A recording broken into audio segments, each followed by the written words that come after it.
Parti? Ok. Alors, avant de commencer, on va essayer de calquer ce qu'on a, on va essayer de calquer par rapport au chapitre du Tanya. Ok? Donc, le tout premier chapitre du Tanya, il va nous parler de quoi? Alors là il n'y est pas hein, dans la feuille, on va faire à l'oral. Donc, le tout premier chapitre du Tanya, il va nous apprendre quoi? Il va nous apprendre une des règles les plus importantes de la chassidoute et de la voire du judaïsme pour nous. C'est quoi? C'est que c'est quoi? C'est que à chaque Yehudi, chaque Ben Israël, il a deux neshamot. Il a deux neshamot. Deux âmes. Ok? Donc chaque juif a deux âmes. Point la nuit. Première âme, c'est quoi? Elle va s'appeler l'âme animale. C'est Nefesh. Nefesh. Alors, en vérité, très souvent, vous voyez, très souvent, on se casse la tête sur la traduction de Nefesh, ou est-ce que c'est Nefesh, Neshama, Nefesh, Neshama. En vérité, il n'y a pas de différence. Il n'y a pas de différence essentiellement. C'est juste que les gens ils ont l'habitude d'appeler l'âme divine Neshama et l'âme animale Nefesh. Mais en vérité, il n'y a pas de différence. La preuve, c'est qu'en hébreu, l'âme animale, elle va s'appeler Nefesh Abahamit, l'âme animale, et l'âme divine. La deuxième, c'est l'âme divine. Vous voyez pas où? Ah, ok. L'âme divine. Et en hébreu, ça va être quoi? Nefesh. Ça, c'est Nefesh Abahamit. Et Nefesh Elokit. En vérité, on dit Elokit parce que normalement, on aurait dû mettre un He à la place. Ouais. Donc, parce que tout ce qui est Eloka, avec un He, ça veut dire divin. C'est Rachem, ça veut dire Dieu. Donc, le deuxième âme, c'est Nefesh Elokit, l'âme divine. On est d'accord? Très bien. Alors maintenant, ça c'est ce qu'on apprend dans le premier chapitre et dans le deuxième chapitre. Dans le premier chapitre, on va parler de l'âme animale. Alors, quelle est l'utilité et quel est le but, quel est l'objectif, quel est le principe, quelle est la notion, la définition de l'âme animale? Eh bien, c'est simple. L'âme animale, c'est comme... Alors, il y en a qui veulent l'appeler le Yetzara, mais en vérité, dans la chassidoute, on ne dit pas que l'âme animale, c'est le Yetzara. Ok? En vérité, oui, c'est le Yetzara. Mais d'abord, est-ce que quelqu'un ici, c'est quoi le Yetzara? La traduction? Ouais. Yetzara. Parce que tout le monde parle, c'est Yetzara. C'est quoi le Yetzara? Alors, selon la définition que moi je vais donner, on pourra très facilement l'apparenter à l'âme animale. Alors, c'est quoi le Yetzara? Yetzer, c'est caractère. Ah, d'accord. Yetzer, caractère. Ok. Ara, le mauvais caractère. Alors, et selon ce domaine-là, selon cette définition, eh ben, l'âme animale, ça sera quoi? Ce sera le mauvais caractère de l'animal. Mais en vérité, la chassidoute va plus loin. Elle définit de cette manière-là, le Tanya définit de cette manière-là. Parce qu'en réalité, c'est quoi le job premier d'un animal? Manger, dormir, enfin, ça se dit. Est-ce que le job premier d'un animal, c'est d'être méchant?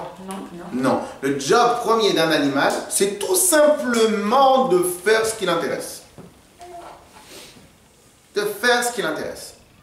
Et donc, tout ce qui va être dans sa nature, un exemple, des fois quand vous voyez les documentaires des animaux, vous voyez d'une cruauté, c'est d'une cruauté phénoménale. Alors est-ce qu'on peut dire que le lion il est cruel? Est-ce qu'on peut dire que c'est sa nature? On lui a pas appris les bonnes manières. Donc comment c'est sa nature? Est-ce qu'il est méchant, pas méchant? Et il y a des fois des vidéos où vous voyez que les lions, des fois ils ont peur, comme des petits chatons, ils ont peur. Ok? Donc en fin de compte, c'est leur caractère, c'est comme Dieu leur a donné. Donc en fin de compte, l'âme animale, de l'âme animale, son job, c'est quoi? C'est tout simplement de faire ce qui l'intéresse. Ok? Alors maintenant, nous, notre travail à nous, c'est de faire quoi? C'est de travailler sur l'âme animale.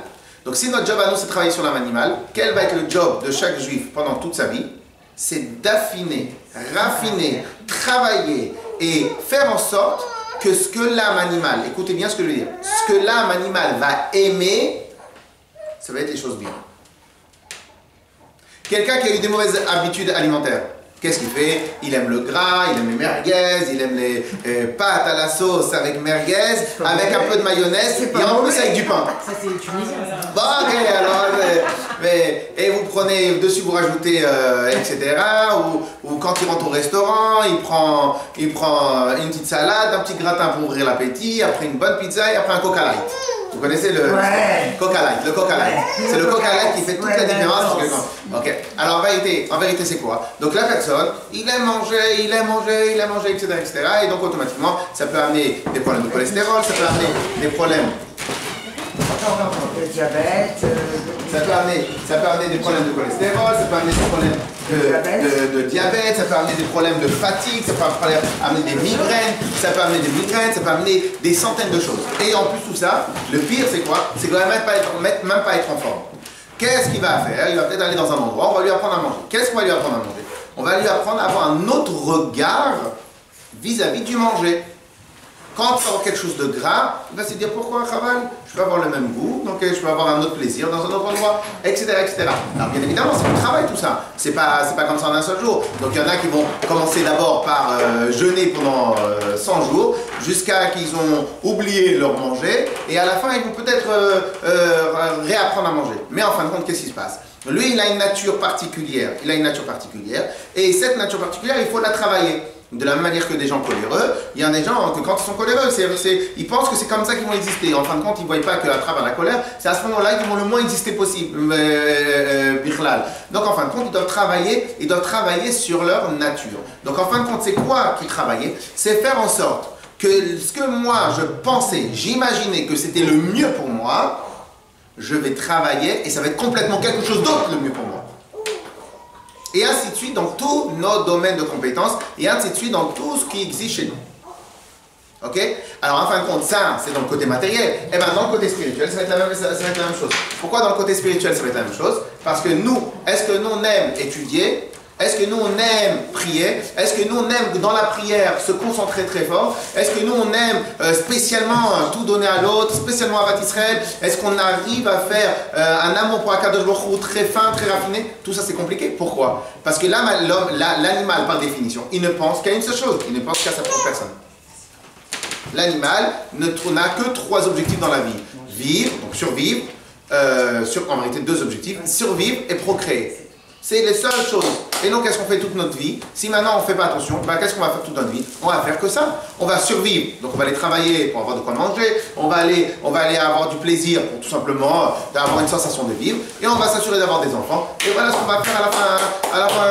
Donc, en fin de compte, si on se laisse totalement aller, ça va être exactement ça le principe. On va se comporter comme un animal quelque part. Donc si maintenant on n'a pas de l'étude de la Torah, si on n'a pas des choses qui vont nous affiner, qui vont nous raffiner, si on n'a pas des choses qui vont être un peu plus nobles que tout simplement ces 2 objectifs-là dans notre vie, on va se comparer comme un animal. Okay? Et donc, qu'est-ce qui se passe? Ça, c'est le job de l'âme animale. Alors maintenant, je vais vous demander, est-ce que l'âme animale, elle est méchante? Non, le job premier de l'âme animale, c'est pas d'être méchant.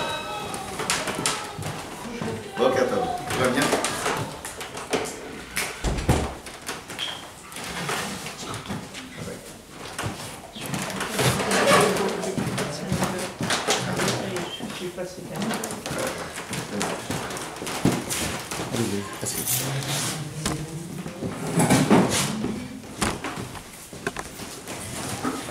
Donc, le job, je vois. Le job premier. Donc, est-ce que le job premier de l'âme animale, c'est d'être méchant? Non. L'âme animale n'est pas méchant du tout. N'est pas méchant du tout. Alors, n'est pas méchant du tout. Le job premier, c'est quoi? C'est de vivre. Et de faire ce qui lui plaît. Clair? Clair? Très bien. Notre travail à nous, c'est quoi? C'est de l'affiner et de le faire amener vers quoi? De le faire amener vers des horizons, vers des sujets beaucoup plus nobles, des choses beaucoup mieux. Ok? Clair? Ça, c'est l'âme animale.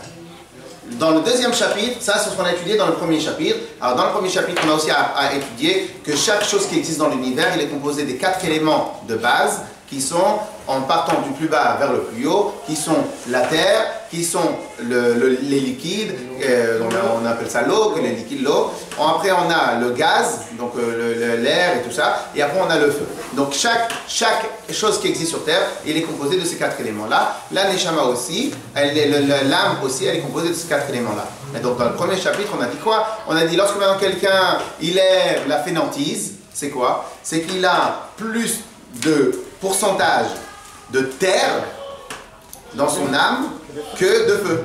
Si maintenant quelqu'un il est coléreux, il a plus de pourcentage de feu que de terre. Si maintenant quelqu'un il aime les plaisirs, il va avoir un grand pourcentage d'eau à l'intérieur. Alors tout ça c'est des concepts, mais c'est ça c'est le principe. Et de la manière, celui qui va aimer un peu la vanité, se montrer et plein de choses, ça va être lié avec son tempérament, le caractère de gaz, d'air, qui est juste de faire grossir quelque chose qu'en fin de compte il n'y a pas beaucoup de choses à l'intérieur. Ok? Donc en fin de compte c'est quoi? D'un côté, l'âme animale, elle va vouloir faire ce qu'elle veut. Et si maintenant, selon sa composition, eh ben, elle va aimer ou dormir. Alors maintenant, je vous pose une question. Imaginez maintenant quelqu'un, il dort le matin, il n'arrive pas à se lever pour le minyan. Ça provient quoi? C'est l'Yetzara? Bien sûr que c'est l'Yetzara. Parce que l'Yetzara, on avait dit, c'était le mauvais caractère. Mais en fin de compte, c'est quoi l'Yetzara? C'est tout simplement sa nature. Il laisse sa nature totalement s'exprimer au lieu de faire un travail sur sa nature. Clair? Si quelqu'un, quand il est en colère, eh ben, il se laisse aller en colère, il ne fait pas un travail sur lui. Et ben, en fin de compte, qu'il est méchant, il n'est pas méchant, il laisse juste son côté animal s'exprimer. Donc quand on dit que les gens ne peuvent pas changer, c'est pas vrai. Ah, alors justement, nous on considère qu'ils ne peuvent absolument changer. Pourquoi? Comme on va apprendre dans le 3e chapitre, parce qu'on va étudier dans les sphirotes maintenant, dans les niveaux, qu'en fin de compte, non, chaque chose, on va y arriver, on va. Clair? Très bien. Ensuite, on a, autre chose, que je n'ai pas écrit, autre chose. Dans l'âme animale du juif, elle est composée de certains éléments qui sont ce qu'on appelle Klipat Noga. Alors je ne sais pas si on va tout de suite travailler dessus. Klipat Noga. Alors c'est quoi ces éléments-là? C'est que c'est des éléments qui sont en même temps impurs, mais en même temps purs. Et donc il y a une partie de pureté, même dans l'âme animale de base. Alors cette partie de pureté, elle s'exprime dans quoi? Elle s'exprime dans la générosité naturelle des Bnei Israël. Qu'en fin de compte, vous voyez bien que même des fois, quand ils ne sont pas du tout religieux, ils vont être philanthropes, ils vont être mécènes, même si ce n'est même pas pour la Torah, même si ce n'est même pas pour les mitzvot, même si ce n'est même pas pour chose. Pourquoi? Parce qu'il y a une nature généreuse qui est des Bnei Israël. Ok? Alors sans parler de la nature révolutionnaire de base des Bnei Israël aussi, ça c'est un autre problème. Mais ok, clair? Donc en fin de compte, dans cet âme animal, on va faire tout simplement tel qu'on aura été programmé plus ou moins comme un animal. Et notre travail à nous, notre job à nous, c'est quoi? C'est de justement faire un travail incessant, un travail continuel, un travail incessant et un travail continuel pour raffiner, pour modeler, comme tout simplement travailler un diamant. Qu'en fin de compte, le diamant au début, il est pris de béton et en fin de compte, il est très limité dans son éclat, dans sa pureté, dans son travail, dans sa valeur. Et notre travail à nous, c'est que lorsqu'on arrive à 120 ans, et ben on a rendu notre âme comme épurée, comme un diamant. Clair? C'est bon? Après, dans le 2e chapitre, on nous apprend quoi? On nous apprend quelque chose de tout particulier. Que notre 2e âme, c'est quoi? Âme divine. Alors, on va s'arrêter 2 secondes sur ce principe-là. Il y a toute la définition de divine selon le monde entier et la définition de divine selon le Tanakh. Alors, quelle va être la différence entre les deux? Ça va être la chose suivante. Imaginez maintenant, je vous pose une question. D'après vous, savez quoi? Âme divine. Qu'on reçoit. Pure? Parcelle? Qu'on reçoit de... Une parcelle de Dieu? Ouais. Parcelle de Dieu. C'est quoi âme divine pour vous? Une étincelle de... Étincelle, pourquoi pas? Étincelle. Âme divine, c'est quoi pour vous? Hein? Il n'y a pas de mauvais dedans. Très bien. Quoi d'autre? Est-ce qu'il y a une parcelle de divin dans une table? Oui. Donc s'il y a une parcelle de divin dans une table, donc ma 2e âme, c'est une table.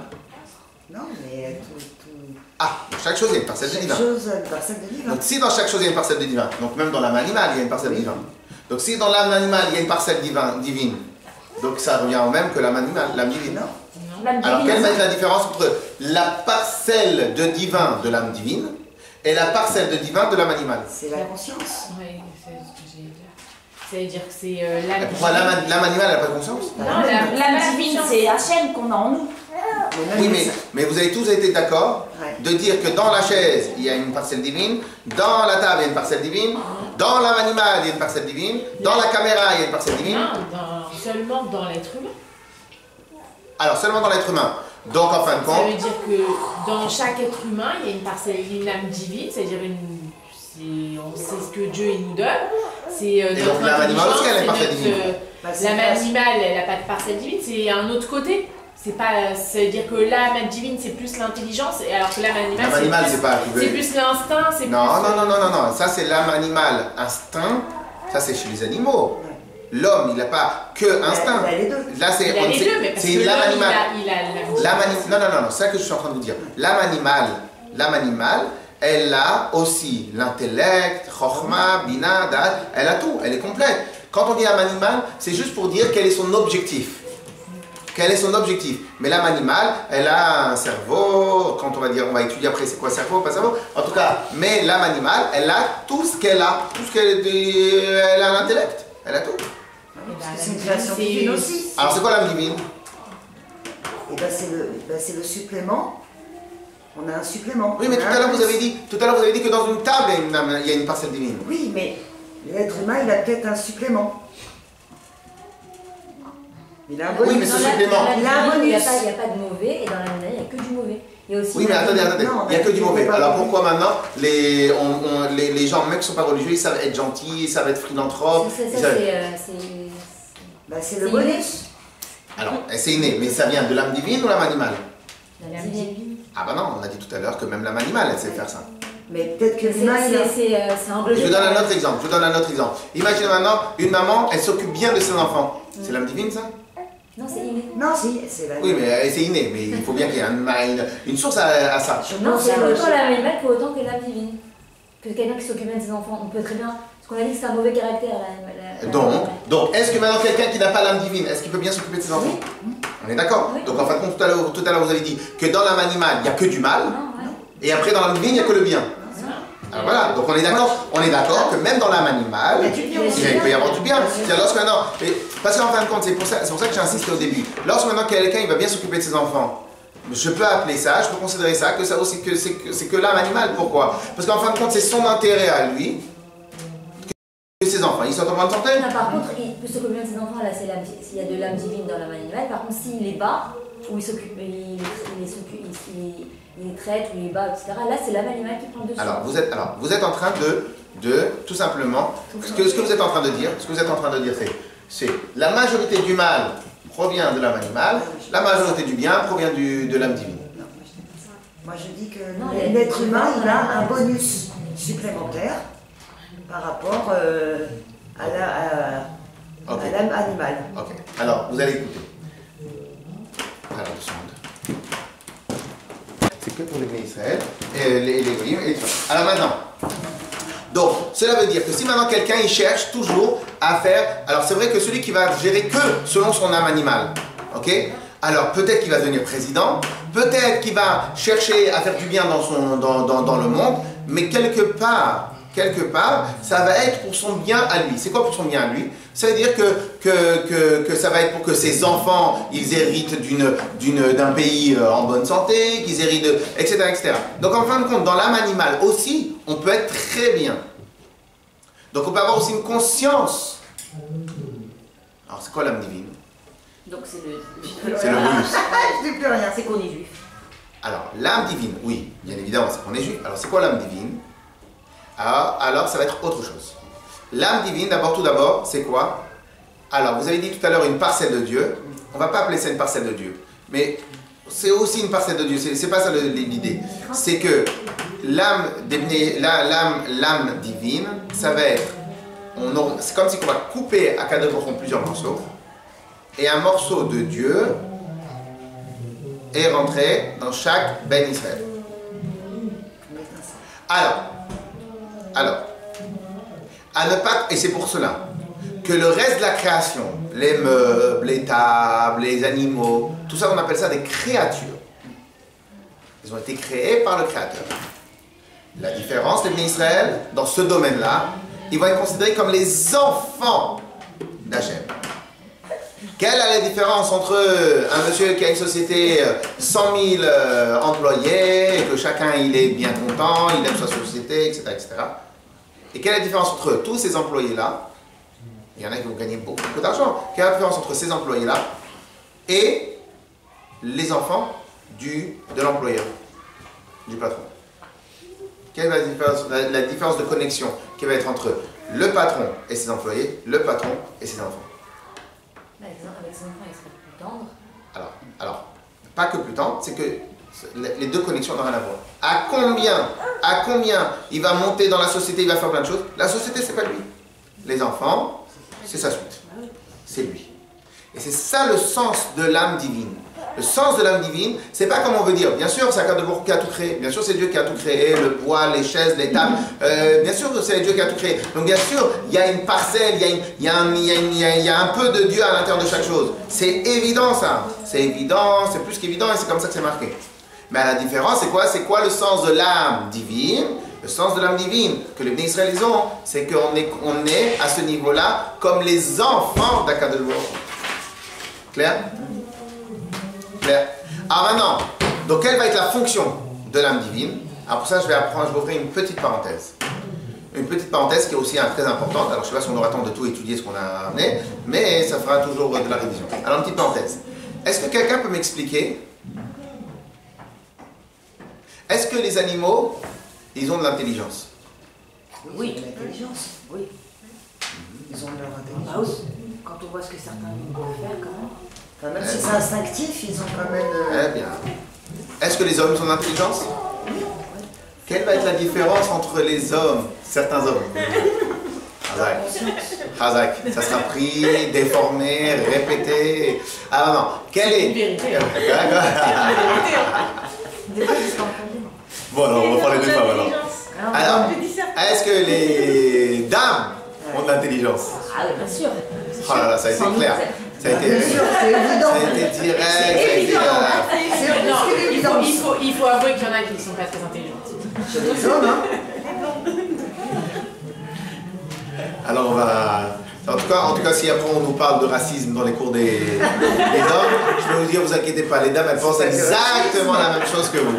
Alors maintenant, donc, est-ce que les hommes avec un grand H ont de l'intelligence? Oui. Bah oui. Quelle est la différence entre les animaux et les hommes? La conscience. Non, ils parlent, ils font la même chose. Alors c'est quoi? Ah, ils parlent. Ils peuvent s'exprimer. Donc un homme qui n'a pas d'intelligence, il ne peut pas parler. Les animaux, Un homme qui ne peut pas parler n'a pas d'intelligence. Non, même les animaux, ils ont un langage. Bah oui. Les animaux, ils agissent machinalement. Ah, machinalement. Ça voudrait dire quoi, ça? Bah, ils savent On a une réflexion... Alors, deux secondes. Machinal, est-ce que vous voulez connecter le machinal et rattacher le machinal à l'intelligence, oui ou non? C'est une autre sorte d'intelligence. Ah, c'est une autre sorte d'intelligence. Donc déjà, vous, tout à l'heure, vous avez dit, oui, ils sont intelligents, et les hommes sont intelligents. Donc maintenant, on dit que c'est une autre sorte d'intelligence. Je suis d'accord. C'est quoi cette sorte d'intelligence? Non, les hommes, c'est pas pareil. Ils ont un but. C'est-à-dire, nous, notre but à nous, c'est d'étudier, c'est de servir Hachem. Les animaux, c'est pas la même, c'est pas dans le même sens. Je parle pas du but. Je parle, est-ce qu'ils ont de l'intelligence? Bah oui, mais pas la même. C'est quoi la différence entre les deux? Eux, ils ont une intelligence pour vivre, pour survivre. Tout ça, c'est très bien, mais encore. Tout ça, c'est très bien, vous êtes sur le chemin. Ils font que reproduire ce qu'on leur apprend. Les hommes aussi. Ah oui, les hommes, ils vont être créatifs. Ouais, bien. Mais les animaux, pour trouver leur manger, des fois aussi, ils peuvent être créatifs. Si vous regardez... Alors oui, bien sûr, ils vont reproduire exactement ce que leur instinct, ce que leur gène, ce que leur chose, etc. Mais dans certains cas, ils vont être créatifs. C'est quoi la question, la différence? Si maintenant on dit que les animaux sont intelligents et les hommes sont intelligents, donc quelle va être la différence entre les deux? Réponse. Quoi? C'est un rapport avec les âmes, ils sont pas cachés. C'est un rapport avec les âmes, ou pas? La différence, ça va être la suivante. Et ça va être peut-être... Ça va être peut-être l'explication de ça. Alors ça va être la différence sur ça. C'est quoi? Il a la réponse. l'animal a de l'intelligence. Mais son intelligence, elle n'est liée qu'à une seule et unique forme. Comment trouver mon manger? Et comment survivre? Tout ce qui n'est pas lié avec lui, ou il n'est pas intéressé, de toute façon c'est qui va l'intéresser, ou il ne peut pas comprendre, ou il n'a pas la capacité de pouvoir réfléchir à autre chose. En fin de compte, toute son intelligence va être au service uniquement de son instinct, de ses besoins naturels. Quel va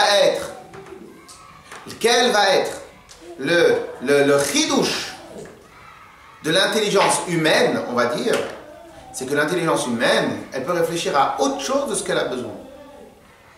Et malgré tout, on va être toujours attaché un tout petit peu à nos besoins.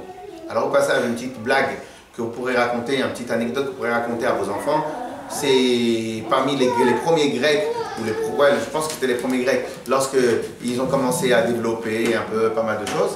Donc il y en a un qui a commencé à enseigner l'algèbre ou les mathématiques. Vient un élève dit mais qu'est-ce que vous voulez qu'on fasse de ce que vous nous enseignez? Qu'est-ce qu'il a dit le prof? Il a dit tiens, va lui donner 5 €. Parce que ce monsieur-là, il a besoin de tirer profit de tout ce qu'il apprend. Ok? Il a besoin de tirer profit de tout ce qu'il apprend. Non. En fin de compte, l'idée, elle est quoi? C'est que normalement, l'homme, il est censé pouvoir réfléchir sur autre chose que son besoin instinctif et naturel. Quel est le job premier de l'âme divine? Ça va être sortir l'âme animale de son état animal. Ça va être la faire. L'animal, c'est celui qui réfléchit du début jusqu'à la fin à lui-même et à procréer et à vivre et à survivre et à lui-même et à procréer, à vivre, à survivre dans un cercle sans fin. Quel est le job premier de l'âme animale, l'âme divine? Le faire sortir. Le faire sortir pour réfléchir à quoi? Réfléchir à Dieu, réfléchir à la Torah, réfléchir aux mitzvot. Mais tu n'as pas d'intérêt dans la Torah et les mitzvot. Eh bien non, j'ai pas d'intérêt. Mais j'ai réfléchi. Pourquoi? Parce que ça, c'est mon job. Mon job, c'est d'élever à très haut mon moi-même. Alors que l'animal, à combien il peut être évolué? Il va rester que animal, il va rester que tel. Donc le job premier de l'âme divine, ça va être quoi? C'est de faire sortir complètement la personne de son état d'animal, de réfléchir, de méditer, de s'élever. Et quelle va être la différence? Est-ce que quelqu'un qui n'est géré que par l'âme animale, il peut donner à la tzedaka? Oui, il peut donner à la tzedaka. Mais ça va être parce qu'il attend un retour. Ou ça va être pour montrer à ses enfants. Ou ça va être pour un intérêt quelque part. Ou bien parce que, pourquoi moi je paye des impôts? C'est comme ça, après on peut avoir des hôpitaux, parce que comme ça on peut bien vivre en France, etc. En fin de compte, c'est quoi le sens? C'est qu'au final, dans son don, dans sa donation, dans son travail, il cherche au final un intérêt. Alors des fois, s'il n'est pas noble, s'il est très animal, il va chercher un intérêt direct, tout de suite, pour lui, maintenant, que je puisse en profiter. S'il va être un peu plus noble, il va peut-être voir un moyen terme, encore plus noble, à long terme. S'il est encore plus noble, alors peut-être il va voir pour le bénéfice du pays, du monde, il va aller s'acheter une voiture électrique pour préserver l'environnement, ce qui est tout à fait bien. Et donc il va essayer de chercher à quelque chose, à plus noble. Mais au final, c'est pourquoi? C'est pour que moi-même, si maintenant il y a des gens qui vont prendre l'exemple de moi, alors à ce moment-là, il y aura moins de problèmes dans le monde. Donc en fin de compte, il cherche d'une manière plus noble à rester, mais il va chercher toujours à rester dans la bulle du monde. Le job premier de l'âme divine, c'est de sortir complètement de ce monde, sortir complètement de le rattachement à la terre et d'élever la personne à un niveau qui est encore plus haut que le monde. Ça, c'est le job premier. Et c'est pour cela qu'une des choses qu'on va demander au Bnei Israël dans le Avodat Hashem, c'est un service de Dieu qui est aussi basé sur le don de soi, voire le don de soi gratuit, comme Abraham Avinu il a pu faire, qu'il a été prêt à tout sacrifier, il a prêt à sacrifier son fils, prêt à sacrifier son avenir, prêt à sacrifier tout. Pourquoi? Pour l'honneur d'Hachem. Ah, mais pourtant, tu es en train de détruire tout ce que tu as construit. Mais tout ce que j'ai construit, c'est le monde. Tout ce que j'ai construit, c'est pour moi. Mais moi, je veux sortir de mon moi-même. Je veux sortir complètement de cet attachement matériel à tout ce qui est autour de moi. Donc, il était prêt à tout donner.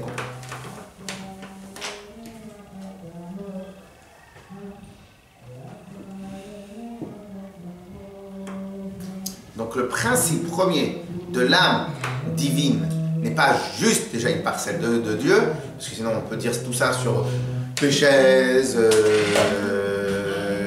les tables, le bois, le feu, tout on va dire une parcelle de Dieu, parce que c'est Dieu qui a créé. Ici, c'est pas ça le sens.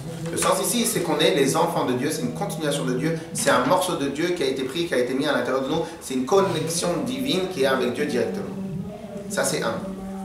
Le job premier de l'âme divine, c'est quoi? C'est de faire sortir la personne de son état naturel animal, de son état naturel de terrestre, de son état naturel d'être rattaché à la matérialité.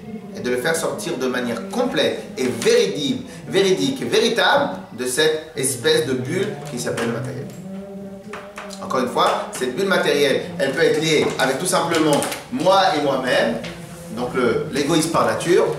Mais si maintenant cet égoïste-là, il sait que en envoyant ses enfants dans des bonnes écoles, il va avoir plus de kavod à lui. Donc son égoïsme, il va juste s'élargir. Mais si maintenant il est riche, en donnant beaucoup d'argent, il va pouvoir avoir un grand kavod dans la ville. Mais tout le monde est comme ça. Un instant, il va avoir du kavod dans la ville.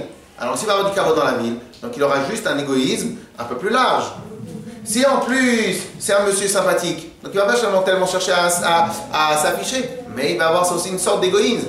Et ainsi de suite, ainsi de suite, ainsi de suite, ainsi de suite. Alors bien évidemment, alvaï que le monde entier soit égoïste, à vouloir faire du bien aux gens. Alvaï, bien sûr qu'on a tous intérêt à ce que tout le monde soit égoïste de cette manière-là. Et ça serait, le monde serait parfait. Mais au final, le monsieur il n'est tout le temps qu'en recherche de comment quelque part il va y avoir un certain intérêt à lui. Le job de l'âme divine, c'est quoi? C'est de ne même plus penser que lorsque maintenant je donne à la tzedaka, de penser pour le retour, je donne à la tzedaka parce que Dieu il a demandé. Je fais quelque chose que Dieu il a demandé. Ah mais le retour, il n'y a pas de retour, puisque en fin de compte c'est Dieu qui m'a demandé. Et sortir complètement de l'intérêt birlal, humain, etc.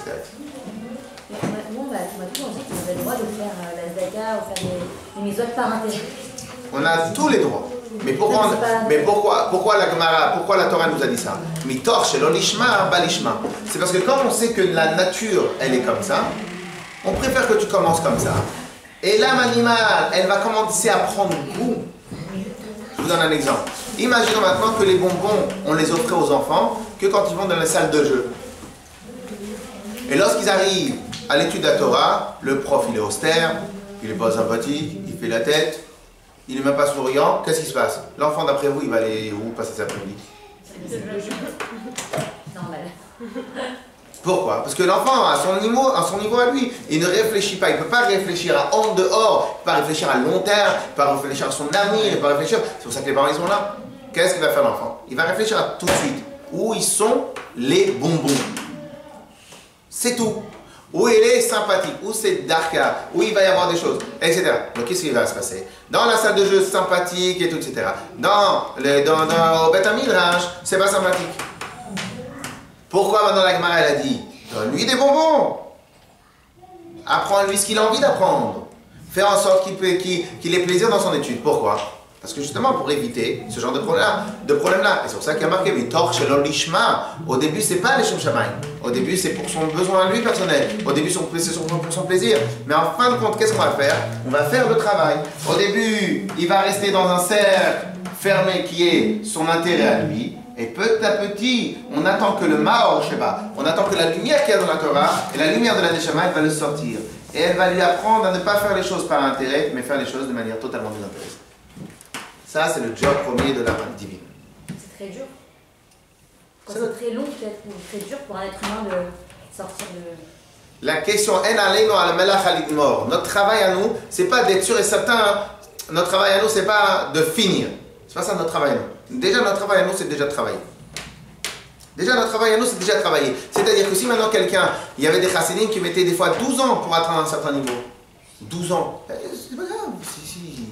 C'est pas grave. Si, l'essentiel. Parce qu'en fin de compte, n'oubliez pas, déjà, par le travail lui-même, on a déjà fait une mitzvah. Par le travail lui-même, c'est déjà énorme. Donc en fin de compte, c'est un travail journalier. Si maintenant quelqu'un il a seulement une demi-heure par semaine pour étudier, et qu'au début, il ne sait pas lire Bichlal en hébreu, il a dit, moi c'est sûr et certain que je vais avancer. Sauf que je suis très pris, j'ai un créneau de 30 minutes. Et les 30 minutes, il les respecte à 100%. Il éteint son téléphone, il prend le meilleur des profs, et puis on s'assoit. Et il y a 15 minutes d'études, 15 minutes de résumé. Alors c'est vrai. Il va imaginer maintenant qu'il prend une lettre par étude. Et bien alors, en fin de compte, c'est au bout de 22 demi-heures qu'il va savoir lire. Au bout de 22 demi-heures, il sait lire. Il y en a. Ça fait 20 ans qu'ils sont à la chaude, ils ont toujours le phonétique. Je ne vis personne. Alors maintenant, au travail. Donc il y en a qui sont à 20 ans à la synagogue, et pourtant ils sont encore avec le phonétique. Ah, mais lui, il a pris une demi-heure par lettre, donc ça lui a pris 22 semaines. 22 semaines pour apprendre à lire. Qu'est-ce que je leur affiche? Au bout de 22 semaines, c'est lire, ça les sens. Après maintenant, il ne connaît pas la traduction du Chumash. Donc la traduction du Chumash, ça va prendre, allez, on va dire une demi-heure, tu vas prendre, allez, 3 mots, 4 mots par cours. Sur les 4 mots, le lexique du Chumash, il est de combien? De 60 mots courants. Donc ça va te faire combien? Ça va être, allez, 6 mots, ça va faire 10 semaines, 15 semaines. Et au bout de 15 semaines, tu connais le Chumash, tu sais traduire. Et après, il va faire de l'apprentissage, après il va apprendre. Donc ça va prendre encore 1 an et demi, 2 ans. Au bout de 2 ans, il sait traduire le Chumash. Comment ça se passe pour un juif qui n'a jamais rien fait de sa vie? Alors juste un instant. Donc cela veut dire que notre job à nous, n'est pas tellement de dire si je ne vais pas terminer, à ce moment-là c'est très grave. Non, notre job à nous c'est déjà d'avancer. Je sais qu'il fait froid, mais regarde. La Torah, elle est censée nous réchauffer. De tzedaka, de mitzvah, d'études, hein? Pour le juif qui n'a jamais rien fait, ni tzedaka, ni mitzvah, ni études, ni rien dans sa vie. C'est quoi le problème? Son âme, elle est divine quoi qu'il arrive. Oui, quoi qu'il arrive. Pas vous, madame, pas vous. Il n'y a aucun souci. Il faut juste s'entraîner. C'est comme un athlète. Vous croyez que les athlètes, et si maintenant quelqu'un il veut apprendre à courir quand il a 50 ans, il ne peut pas? Il peut. C'est juste que quand tu as 20 ans, quand tu as 15 ans, en 30 secondes tu vas apprendre. Dans l'autre, tu vas apprendre en 5 heures, en 5 fois, en 10 fois, en 15 fois. Enfin, clair? On est bon? Yes? Ça, c'est le chapitre 1 et le chapitre 2. On a bien fait de réviser. On va apprendre toujours des choses. Yes? Ensuite, dans le chapitre 3, donc ça c'était chapitre 1 et 2. Alors chapitre 3, c'est là où vous allez prendre les feuilles qu'on a vues. Alors dans le chapitre 3, on va apprendre une chose extraordinaire. C'est quoi extraordinaire? Alors, on va déjà apprendre les 10 niveaux. Alors, ces deux âmes-là, elles sont composées de quoi? Si maintenant je vous demande de quoi est composée la molécule d'eau, vous répondez quoi? Hasard. Donc, de quoi est composée la molécule d'eau? Vous savez répondre. De quoi est composée la molécule Neshama? J'ai 2 molécules. Alors ça c'est l'amidite, c'est vrai, vous avez raison. C'est A2HN. Alors maintenant, qu'est-ce qu'il y a d'autre à l'intérieur de la Neshama? Eh bien, c'est mon. Et bien en fin de compte, vous avez dans la feuille qui est comme ça, et bien vous allez voir de quoi est composée la Neshama. On va prendre la feuille la plus simple. Ouais, c'est là. Chochma. Alors on va le lire ensemble. Donc le premier niveau, c'est Chochma. Alors, vous voyez comment c'est dessiné? Il y a une partie à droite, une partie à gauche, une partie au milieu. Ouais. Et bien, ça c'est la manière classique comment présenter les 10 sphirotes. Alors maintenant, ces 10 sphirotes-là, on les appelle les sphirotes, mais pour nous, on ne va pas les appeler tout de suite les sphirotes. Alors, elles émanent des sphirotes, c'est-à-dire elles émanent des 10 forces, des 10 sphères célestes, mais on ne va pas rentrer dans ça tout de suite. Ok? Mais on va rentrer dans ça tout de suite. En tout cas, l'âme, elle a 10 forces. Quand on dit 10 forces, c'est 10 manières de s'exprimer, ou 10 manières de se révéler. voyez celui-là? On va prendre le plus simple, après on va prendre un peu plus compliqué. C'est celui-là. Ok? Donc, on va les lire tous, on va les lire ensemble, mais après on va voir qu'il va y avoir une différence entre les deux. Donc, Chokhmah, c'est le plus haut niveau, niveau numéro 1. Bina, si vous apprenez pas par cœur, vous apprendrez par cœur pour la prochaine fois. Pour l'instant, on doit juste, c'est comme si on allait faire un cours d'anglais. Donc, Chokhmah, Bina, Dat. Ensuite, on a Chesed, Gevura, Tiferet, Netzach, Od, Yesod et Malchut. Alors maintenant, ces 10 niveaux-là, ce sont les 10 niveaux que vous allez toujours retrouver dans tous les cours, dans tous les endroits où on parle de Kabbalah, de choses, etc. Alors maintenant, ces 10 niveaux-là, juste un instant. Ouais. Ah voilà, alors vous tournez maintenant la feuille. Alors, vous avez, dans ces 10 sphères-là, en vérité, ces 10 niveaux-là, ces 10 forces-là, il faut les couper et les séparer en deux. Vous avez les 3 premières ici, vous mettez un trait, et vous avez les 7 autres. En haut, il y a marqué. C'est quoi les 3 premières? C'est les 3 forces intellectuelles. Vous y êtes? Prenez l'autre image. Ah, très bien. Les 3 forces intellectuelles. Alors, le Pérec, le 3e chapitre de Tanya, il va nous révéler un scoop phénoménal. Il va nous dire comme ça. Alors, je termine Mechila. Donc après vous avez, excusez-moi, je termine. Après vous avez les 7 autres. Alors c'est quoi les 7 autres? On va travailler uniquement sur les 2 premières, voire la 3e. Les 7 autres, ça va être quoi? Le Chesed. Un exemple, la bonté. À gauche, vous allez voir la Gvura, la rigueur. En vérité, le Chesed, la bonté, ça va être apparenté dans la Torah à tout ce qu'on aime dans la Kabbale. La Gvura, c'est à tout ce qu'on déteste. À tout ce qu'on n'aime pas, à tout ce qu'on a craint, à tout ce qu'on a peur, à tout ce qu'on... Et donc, tout ce qu'une personne va aimer, il va utiliser un outil, le Chesed. Tout ce qui est action, on va utiliser un outil. Parce qu'on considère que l'action, faire, c'est lié avec un moteur qui est vouloir. Donc tout ce qui est vouloir, action, faire, aimer, ça va être essentiellement, le moteur essentiel va être le Chesed. Tout ce qui va être ne pas faire, se retirer, craindre, avoir peur, ce que vous voulez, ça va être Gvura. Ok? Au fur et à mesure des cours, on va peut-être encore plus travailler ces notions. Un exemple, lorsque maintenant je cherche à aimer Dieu, il faudra que je développe cette mida-là de Chesed, ce trait de caractère de Chesed, que dans le Chesed, il va y avoir l'amour qui va être dirigé vers Hachem. Quand je vais vouloir craindre Dieu, la Yirat Hachem, la crainte de Dieu, elle provient de Gvura. Ok? Quel va être le scoop phénoménal du 3e chapitre du Tanya? Le scoop phénoménal, c'est le suivant. Combien de fois on ne sait pas quoi faire de toutes nos angoisses et de tous nos mauvais défauts qui est dans ce qu'on aime faire et ce qu'on n'aime pas faire. Dans ce qu'on aime faire, on n'arrive pas à s'en détacher, même des choses qu'il ne faudrait pas faire. Et les choses qu'il faudrait faire, je ne sais pas comment faire pour les aimer faire. Donc on aime manger, mais on n'aime pas faire le sport.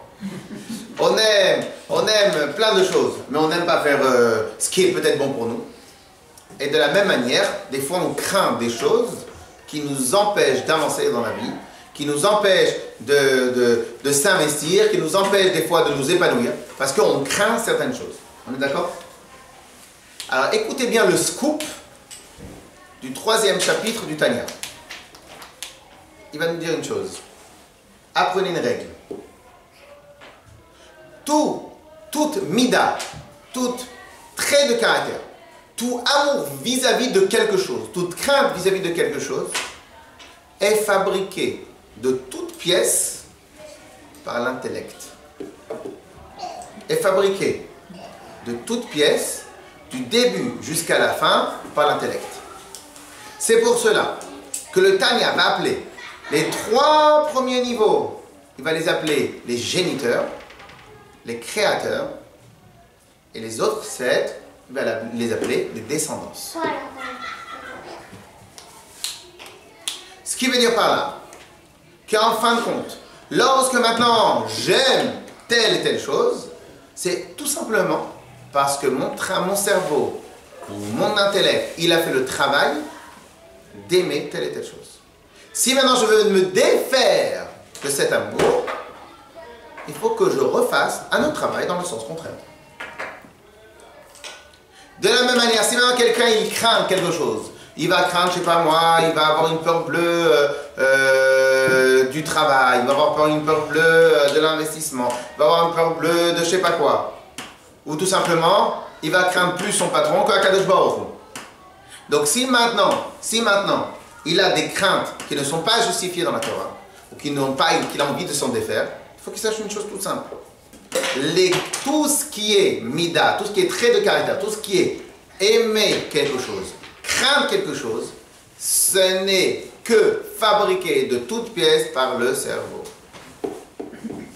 Vous montez, vous descendez, c'est la chose. Est-ce qu'on croit? Non. C'est-à-dire, merci d'expliquer votre non. Si là, moi j'ai très peur, on va dire des cafards. C'est pas mon intérêt, c'est des cafards. Je peux pas expliquer. Ça n'a rien à. Enfin, je trouve que c'est pas spécialement le cerveau. Vous pouvez avoir peur d'un lion, c'est pas spécialement le cerveau. Vous croyez? Bah oui, vous savez que le lion, il va aller vous attaquer ou il. Non. Le lion, il est dangereux. Il ne faut pas confondre peur et danger. Peur et danger. Oui, mais vous en avez peur. Vous en avez peur? C'est quoi que vous en avez peur? Vous en avez peur parce que lui, il a une vraie raison d'avoir peur. Mais vous ne pouvez pas avoir la même raison d'avoir peur avec des cafards. Ah bah non, les cafards, ils ne sont pas censés vous manger. Non, mais après, que le lion. Donc déjà le lion, il y a une vraie raison d'avoir peur. Le lion, il a une vraie raison d'avoir peur. C'est quoi le sens ici, peur? C'est qu'il y a un danger. Donc il faut que je fasse attention. Ok? Maintenant, avoir peur des cafards, même le terme birlal. Encore, on dit que j'ai un dégoût pour les cafards, c'est une chose. Mais avoir peur des cafards, déjà le terme. Maintenant, on va avoir un dégoût pour les cafards. Alors maintenant, la preuve que c'est vous qui l'avez fabriqué, c'est qu'il y en a qui les mangent. Donc ça veut dire qu'on crée ce qu'on croit. Il y a plein de protéines et tout. Ça veut dire qu'on crée ce qu'on croit. Hein? On crée ce qu'on croit. Absolument. Alors, pas ce qu'on croit, ce qui nous anime. Oui, absolument. Regardez, une des manières comment les grandes industries se débrouillent pour vous faire aimer telle ou telle chose, qu'est-ce qu'ils font? C'est à coup de pub. Ah, oui. Comment ils vous font aimer quelque chose qu'à la base vous n'avez même pas pensé à aimer?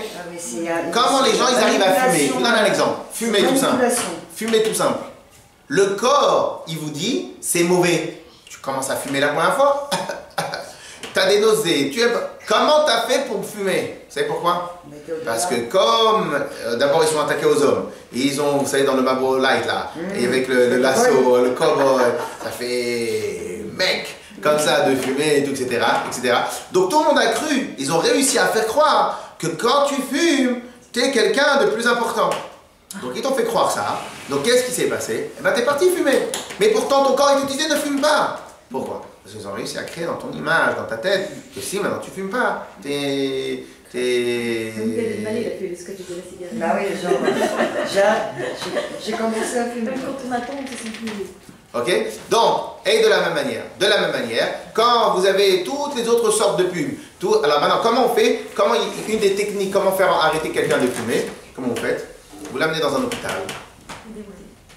Et vous lui montrez tout ce qui est dans les détails, tout ce que provoque la cigarette. Il y a de fortes chances pour qu'il arrête. Mais comment ça se fait? Avant, j'aimais.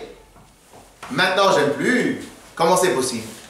Avant, quand tu as aimé, ça a été fabriqué de toutes pièces par ton cerveau. Donc je fais machine arrière, c'est tout. Je remplace les données de ton cerveau par d'autres données. Et l'envie ou la non-envie va suivre. Et ainsi de suite dans tous les domaines de la vie.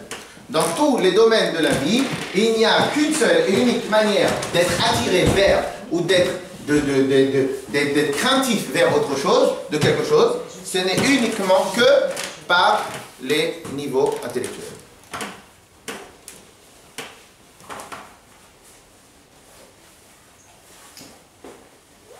Alors maintenant, ça va être un des principes très importants de la chassidoute, de l'étude de la chassidoute Chabad. Alors c'est dans cette approche-là que tout va se jouer au niveau de la particularité de la chassidoute Lubavitch Chabad. Quelle va être la particularité? Ça va être la suivante. Imaginons maintenant que quelqu'un, il aime, je ne sais pas, telle ou telle chose, qui n'est pas spécialement ce que la Torah veut. Ben, il va y avoir deux approches différentes. C'est quoi deux approches? Il va y avoir l'approche qui n'est pas chassidoute, qui est c'est pas bien de faire comme ça, et c'est pas bien de faire comme ça, ou autre chose, etc. Donc à un certain moment, vous allez vous retirer, vous allez essayer de faire un travail sur vous. Ou bien il y a la chassidoute Chabad qui va dire autre chose. Il va dire, puisque tu aimes telle mauvaise chose, c'est parce que tu as eu une démarche intellectuelle pour être attiré vers. Qu'est-ce que la chassidoute Chabad va faire? Va travailler sur ton cerveau, va te donner les arguments qu'il faut réfléchir. De la même manière que la personne qui va dans un hôpital, on lui donne les arguments qui vont casser les affiches de publicité pour la cigarette. On va te donner des arguments qui vont donner à ton cerveau plus envie de faire, plus envie de fumer, plus envie de faire toutes ces choses-là. Et à la fin, tu vas arrêter de fumer. Et bien, de la même manière, tout le travail de la chassidoute Chabad va être de donner les arguments au cerveau pour aimer telle chose, ou pour détester telle chose, ou pour vouloir, ou pour craindre, ou pour aimer Akadosh Baruch Hu, ou pour craindre Akadosh Baruch Hu. Et donc le travail de la chassidoute va être beaucoup sur quoi? Sur Chochma et Bina, les deux premiers niveaux. D'où Chabad. C'est quoi Chabad? Chabad, vous prenez les premières lettres de Chochma, Chet, Bina, Bet, Chaba, et la dernière lettre Da'at, Chabad. Donc le principe de Chabad, c'est quoi? C'est la chassidoute Chabad, la chassidoute qui est basée sur quoi? Sur un travail d'approche de Chochma, Bina et Da'at. Pourquoi? Pour une raison toute simple. Alors je vous rappelle aussi que ce principe-là est aussi marqué dans le chemin d'Arour. Sauf que personne n'a travaillé dessus. Donc en fin de compte, c'est quoi la logique? La logique, elle est simple. Pourquoi maintenant, moi, je vais me casser la tête sur Chesed et Gvura, sur ce que tu aimes et ce que tu n'aimes pas? Mais va à la source. Va à la source directement. Puisque la source de ce que tu aimes provient de ce que tu as compris, puisque la source de ce que tu crains provient de ce que tu as compris, de ce que tu as réfléchi, de ce que tu as incorporé dans ton mode de réflexion, dans ton système d'exploitation, je vais venir, je vais changer le programme. Je vais changer les arguments, je vais changer les données, je vais changer les calculs. Je vais changer l'application, je vais faire ce que vous voulez. Et je vais changer toute la formulation de base. Et à ce moment-là, automatiquement, tu vas aimer. Automatiquement, tu vas craindre. Et donc, la chassidoute Chabad considère qu'il n'y a absolument rien de inné chez personne. Tout a été fabriqué de toutes pièces. De toutes pièces. Et notre travail à nous, c'est quoi? C'est de travailler, réfléchir sur des arguments pour que l'amour d'Hachem découle de ces arguments. Réfléchir sur les arguments pour que la crainte d'Hachem découle de ces arguments. Et non pas faire le travail à l'envers. Tu vas travailler directement sur l'amour. Aime Hachem. Ok, c'est l'air, mais c'est compliqué. J'aime naturellement d'autres choses. Donc en fin de compte, tu vas travailler sur aimer Hachem. Mais en fin de compte, c'est pas sur aimer Hachem qu'il faut travailler tout de suite. Tout de suite, il faut travailler sur quoi? Sur Chochma, Bina et Da'at. Sur les arguments de ce qu'on t'a donné. C'est un sacré travail quand même. Alors attention, vous pouvez penser ce que vous voulez, mais sachez que tous les grands chefs de la communication, c'est la première chose sur laquelle ils réfléchissent. Ils se débrouillent pour faire, et pas seulement ça, tous les comiques, les gens, tous ils travaillent ça. Parce que ça, c'est la base même. Alors, sauf que la différence, c'est quoi? C'est que dans la chassidoute, on a parlé de ça il y a 250 ans. Donc, maintenant, il y a le travail dessus sur tous ces procédés-là. Mais l'idée de base, c'est quoi? C'est que pour aimer Hachem, ou pour craindre Hachem, ce sont des sentiments. Pour avoir des sentiments vis-à-vis d'eux, il faut que le cerveau ait défini, ait travaillé, ait réfléchi, ait argumenté, ait analysé, etc. Donc, en fin de compte, eh bien, nous, on va dire exactement la même chose, sauf que là, on va nous décider de vers quoi on veut tendre. Ce Ce que j'ai appris moi depuis que je suis petit, c'est que tout simplement c'est le monde qui m'a obligé à argumenter. Quelqu'un qui a vu son père qui est médecin, sa mère qui est médecin, et en plus il était content d'être médecin et médecine, eh ben, d'après vous, il va faire quoi le petit? Ah, mais c'est sûr qu'il fera médecine. Pourquoi? Parce qu'il a été élevé comme ça, on lui a donné ces données-là depuis qu'il est petit. Exactement, on lui a donné ces données-là. Alors maintenant, des fois, ça peut aller dans le sens contraire. C'est quoi? Si maintenant il a vu son père et sa mère se déchirer parce que ils ont rentré tard du soir, et parce qu'ils étaient fatigués, et parce que des fois c'était des cas très difficiles, etc., à la fin il va se dire, oh là là, moi j'ai envie de vivre tranquille. Mais quoi qu'il arrive, ça sera toujours la même chose. Ça sera les arguments qui auront. Ce sera tout le temps la même chose. Sauf que lui, il aura regardé. Alors, après, il y a des tendances naturelles, mais il aura regardé que la partie mauvaise de la photo, il n'aura pas regardé la bonne partie, etc., etc. L'autre va regarder la bonne partie, il ne va pas regarder la partie mauvaise, mais au final, pour l'instant, on ne va incorporer que les choses qu'on aura bien voulu nous donner. Ces choses-là qu'on aura bien voulu nous donner, eh bien, ces choses-là, c'est ceux-là qui vont nous construire. Et au final, on va développer un amour vis-à-vis de choses, telle chose. Ok? On termine sur les trois premiers points. Alors, dans Chokhmah, ça va être appelé la force de recherche et de trouvaille. Chokhmah, on va appeler ça la force de recherche et de trouvaille. Et Bina, ça va être appelé la force d'analyse et de développement. Alors, rapidement, parce qu'il est déjà tard, je vais vous faire la deuxième chose. Donc, rapidement. Alors, c'est quoi la force de Chokhmah? Alors, on considère dans la Chassidut la force de Chokhmah, pour vous donner un exemple, est-ce que ça vous est déjà arrivé un cas où vous aviez eu un vrai souci, un problème, et vous êtes mis comme ça à réfléchir, et pour trouver la solution. Et à un moment, ça souvent, souvent, et donc, qu'est-ce qui se passe? À un moment, vous avez, paf, c'est comme dans les dessins animés, ils mettent la petite lumière. Alors, ouais. Et tout d'un coup, vous avez quoi? Vous avez la lampe. Vous avez le flash. Ok? Ce flash-là, cet instant-là où il y a le flash, ça va être appelé Chokhmah. C'est pour ça qu'on appelle ça la force de recherche et de trouver. Pourquoi on appelle ça la force de recherche? Parce qu'en fin de compte, alors, et juste après, Chokhmah va donner à Bina. Et c'est quoi Bina? C'est prendre cette lumière, cette idée, et il va commencer à la décortiquer. Ça, tu vas là. Là, tu vas comme ça. Là, tu vas là. Je peux l'appliquer dans tel domaine, dans tel domaine. Ça répond à telle question, etc., etc. Ok?